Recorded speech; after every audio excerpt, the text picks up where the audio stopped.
Hey friends, this is Carrie Carter. I just wanted to show you really quickly how you can download and install a font and use it in an editable file. So if you'll click on the link for the font that you want to install, it'll take you to it. This one that I'm going to be showing you is a free one on Teachers Pay Teachers called KG Be Still and Know, and this is free for personal use. She's really awesome and she has all of her fonts on Teachers Pay Teachers for free, but that is for personal classroom use. Just printing in your newsletter or printing posters up on your wall in your classroom is fine, but if you're making something and selling it, you need to buy the license for that for commercial use. But so what you want to do, now I've already got this, but I'm going to do it just for example here. You want to download this font and it is going to download and come up, and you can just double click on it.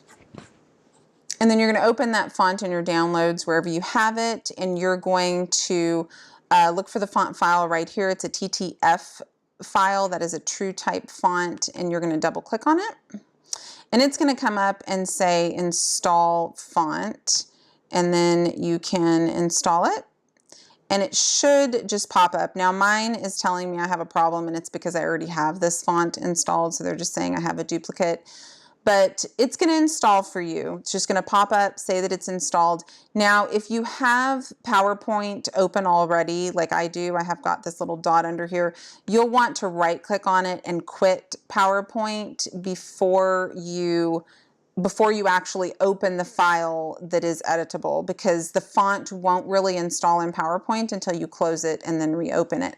So go ahead and close PowerPoint, and then when you click on it to reopen it, or you go right to whatever it is that you want to open, for this example I'm just going to use this editable banners, you'll open it up, and the font that I have used is Be Still and Know, and it should look just like this. It should look just like it does for me because you've got the font installed now. If it doesn't for some reason, maybe your font didn't install, you might want to double check that, or you may still have PowerPoint open and just not realize that there was still a PowerPoint file open, so you need to go to File and Quit and then relaunch PowerPoint, and it'll be there.